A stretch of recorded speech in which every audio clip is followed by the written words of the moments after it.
வணக்கம் live சென்னை.com viewers. தமிழக பாஜக வெளியிட்ட தேர்தல் வாக்குறுதியில் வந்தே பாரத் ரயில் முதல் புல்லட் ரயில் வரை பல்வேறு கவர்ச்சிகர அறிவிப்புகள் இடம்பெற்றுள்ளன. இதில் தமிழக தலைநகரையும் தேசிய தலைநகரையும் இணைக்கும் வகையில் ஸ்லீப்பர் ரயில் சேவை குறித்து இந்த செய்தி தொகுப்பில் விரிவாக பார்க்கலாம்.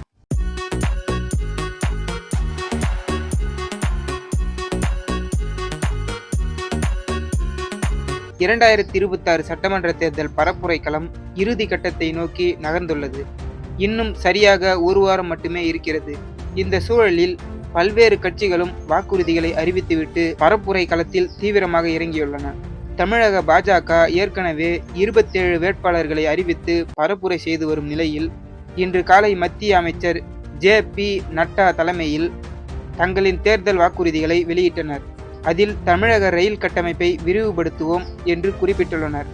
மேலும் புல்லட் ரயில், ஆர்ஆர்டிஎஸ், செமி அர்பன் ரயில், ஹைட்ரோ பவர் ரயில், ஸ்லீப்பர் வந்தே பாரத் ஆகியவை தொடர்பாகவும் அறிவித்திருந்தனர்.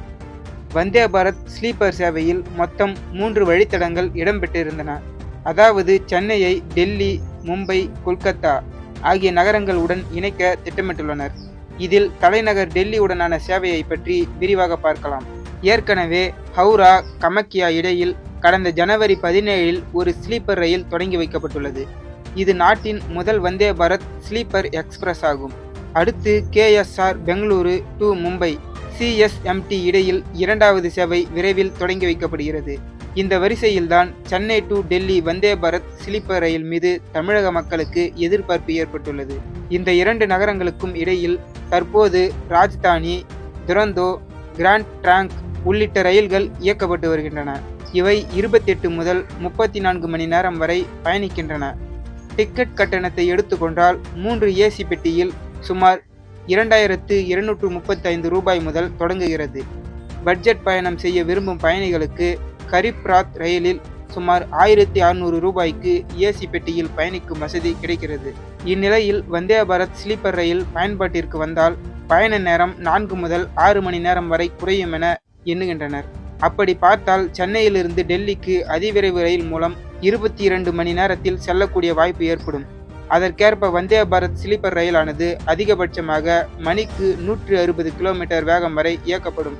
தற்போதைய ஹவுரா கமக்கியா ரயிலின் தூரத்தை வைத்து கணக்கிட்டால் புதிய ஸ்லீப்பர் ரயிலில் 3 ஏசியுடன் ரூபாய் 4800, 2 ஏசியுடன் ரூபாய் 6200, 1 ஏசியுடன் ரூபாய் 8500 என டிக்கெட் கட்டணம் நிர்ணயம் செய்யப்பட வாய்ப்புள்ளது.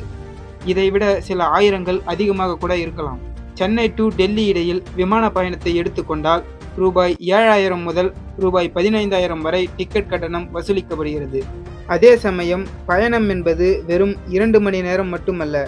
இருப்பினும் விமான நிலைய நடைமுறைகளால் கூடுதலாக சில மணி நேரங்கள் ஆகக்கூடும். ஒரு வகையில் வந்தே பாரத் ஸ்லீப்பர் ரயிலை காட்டிலும் விமான சேவை பெரிதும் பயனளிக்கும் வகையில் இருக்கலாம். ஆனால் பயணம் செய்யக்கூடிய தேதி, அந்த தேதியில் நமக்கு கட்டுப்படியாகக்கூடிய கட்டணத்தில் விமானத்தில் டிக்கெட்கள் இருக்க வேண்டும். எப்போது திட்டமிடுகிறோம், எவ்வளவு விரைவாக செல்ல வேண்டியிருக்கிறது ஆகியவற்றை பொறுத்து விமானத்தையோ அல்லது வந்தே பாரத் ஸ்லீப்பர் ரயிலையோ தேர்வு செய்யலாம்.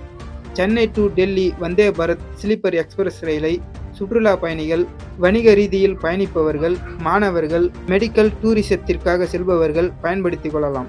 சென்னையில் உலகத்தரம் வாய்ந்த மருத்துவ வசதிகள் வந்துவிட்டால் பலரும் சிகிச்சைக்காக வந்து செல்வதை பார்க்க முடிகிறது.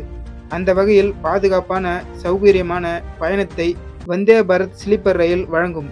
எப்படி பார்த்தாலும் விமானத்திற்கு இணையான பிரீமியம் அனுபவத்தை இதில் பெற்றுவிட முடியும்.